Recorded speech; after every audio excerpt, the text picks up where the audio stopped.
माँ वैष्णो देवी की उत्पत्ति कथा। माता दुर्गा की उत्पत्ति कथा। हमारे हिंदू महाकाव्यों में माता वैष्णो देवी और माता दुर्गा की उत्पत्ति की व्याख्या लगभग एक समान वर्णन है, जिस कारण भक्तों के मन में इन दोनों देवियों के अंतर को जानने की जिज्ञासा होती है। माता वैष्णो देवी और माता दुर्गा की उत्पत्ति की वर्णन में अनेकों भिन्नता है। जैसे माता दुर्गा की उत्पत्ति सतयुग काल के दौरान माना जाता है, जब असुरराज महिषासुर को भगवान ब्रह्मा से प्राप्त वरदान कि वह केवल मारा जाएगा तो सिर्फ एक अबला स्त्री के द्वारा, जिससे महिषासुर खुद को अमर मान समस्त लोकों में आतंक मचाने लगा था, क्योंकि उस समय तीनों लोक में कोई अबला स्त्री नहीं थी जो महिषासुर का सामना कर उसे मार सके। तत्पश्चात महिषासुर के बढ़ते पापों को देखते हुए त्रिदेव तथा समस्त देवताओं ने अपनी शक्तियों को एक बिंदु में केंद्रित किया था, जिससे माँ दुर्गा प्रकट हुई थी। माता दुर्गा में त्रिदेव तथा समस्त देवताओं की शक्ति समाहित थी। यही कारण है कि माता दुर्गा को सर्वशक्तिमान कहा जाता है, तथा यही वजह है कि महाकाव्यों के योद्धा युद्ध से पहले माता को प्रसन्न करने के लिए पूजा अर्चना करते थे। माता दुर्गा की उत्पत्ति केवल असुरों को नष्ट करने के लिए हुई थी। माँ वैष्णो देवी का जन्म कथा।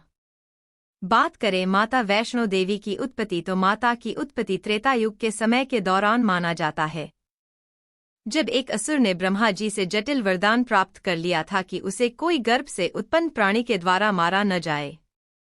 तत्पश्चात देवर्षि नारद माता लक्ष्मी तथा भगवान विष्णु के पास जाकर सृष्टि को उस असुर के आतंक से मुक्ति के लिए प्रार्थना करते हैं। तब भगवान विष्णु नारद मुनि को तीनों देवी महादेवी काली, सरस्वती, लक्ष्मी से प्रार्थना करने को कहते हैं। तत्पश्चात नारद मुनि के आह्वान से तीनों देवी प्रकट हुई, जिन्होंने माता वैष्णो देवी की उत्पत्ति की तथा अपनी अपनी शक्तियों माँ को प्रदान की, जिसके बाद माँ को संसार के पालनहार श्री विष्णु ने अपना अंश प्रदान किया, जिससे ही माता का नाम वैष्णो देवी पड़ा। तत्पश्चात भगवान विष्णु के आज्ञानुसार माता वैष्णो देवी ने समस्त असुरों का संहार किया था। असुरों के संहार के उपरांत माता वैष्णो देवी ने भगवान विष्णु से उनमें विलीन होने की इच्छा जताई, परंतु भगवान विष्णु ने माता को समस्त भूलोक भक्तों के कष्टों को दूर करने के उद्देश्य से माता को दक्षिण रामेश्वरम तट की ओर राजा रत्नाकर पुत्री के रूप में जन्म लेने को कहा। तत्पश्चात माता वैष्णो देवी धर्म की रक्षा और कष्टों में घिरे भक्तों की मनोकामना पूरी करने के लिए पृथ्वी लोक में अवतार लिया, जिनका नाम त्रिकुटा वैष्णवी पड़ा।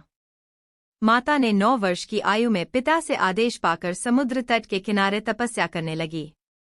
जहां माता को पता चला कि भगवान विष्णु पृथ्वी पर राम अवतार ले चुके हैं, तो माता ने प्रभु को पति के रूप में पाने के लिए तपस्या में लग गई। तत्पश्चात कुछ समय बाद श्री राम प्रभु जब माता सीता की खोज में भाई लक्ष्मण सेना सहित रामेश्वरम तट पहुंचे तो उनकी नजर तपस्या कर रहे दिव्य कन्या पर पड़ी। तब माता त्रिकुटा और भगवान श्री राम की पहली भेंट हुई। माता ने भगवान के सामने उन्हें पति के रूप में पाने की इच्छा जताई, जिस पर भगवान ने कहा कि हे देवी, मैंने इस जन्म में पतिव्रता रहने का वचन लिया है। मेरा विवाह सीता के साथ हो चुका है, इसलिए देवी मैं आपसे विवाह नहीं कर सकता।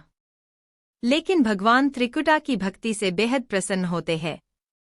माता त्रिकुटा की भक्ति को देख भगवान श्री राम कहते हैं, हे देवी, हम अभी सीता की खोज में लंका की ओर जा रहे हैं और मैं जल्द ही वापस आऊंगा। वापस आते समय मैं आपसे मिलूंगा। अगर आप मुझे पहचान लेंगी तो आपसे अवश्य विवाह कर लूंगा। लेकिन देवी, अपने मुझे नहीं पहचाना तो मैं अपने वचन से मुक्त हो जाऊंगा। तत्पश्चात समय बीत जाने के बाद श्री राम लंका विजय होकर पुष्पक विमान में अयोध्या लौटते समय अपने वचन को निभाने के लिए हनुमान के साथ मुनि की भेष त्रिकुटा के पास पहुंचे और भिक्षा मांगने लगे। त्रिकुटा भगवान की माया में फंस गई, वह भगवान को पहचान न पाई। तब भगवान ने अपने वास्तविक रूप में आ गए। माता त्रिकुटा भगवान को न पहचानने की भूल के कारण बड़ी दुखी होती है। तब भगवान श्री राम त्रिकुटा से कहते हैं, हे देवी, आप उत्तर भारत में स्थित मणिक त्रिकुट पर्वत श्रृंखला में स्थित एक गुफा में महाकाली, महालक्ष्मी, महासरस्वती के साथ विराजमान होकर आने वाले युगों में सच्चे भक्तों के दुखों को दूर करें। मैं कलयुग में जब कल्कि के रूप में अवतार लूंगा, तब मैं आपसे विवाह करूंगा। तब तक महावीर हनुमान धर्म की रक्षा में आपकी सहायता करेंगे। हमारे हिंदू धार्मिक ग्रंथों के अनुसार भगवान श्री राम के आदेश से माता वैष्णो देवी तब से उस गुफा में निवास कर रही है और सच्चे भक्तों की झोली भर रही है। अगर यह वीडियो पसंद आया है तो हमें लाइक और सब्सक्राइब जरूर करें और कमेंट में जय मां शेरावाली जरूर लिखें। मां वैष्णो देवी आपकी सभी मनोकामनाएं पूर्ण करें।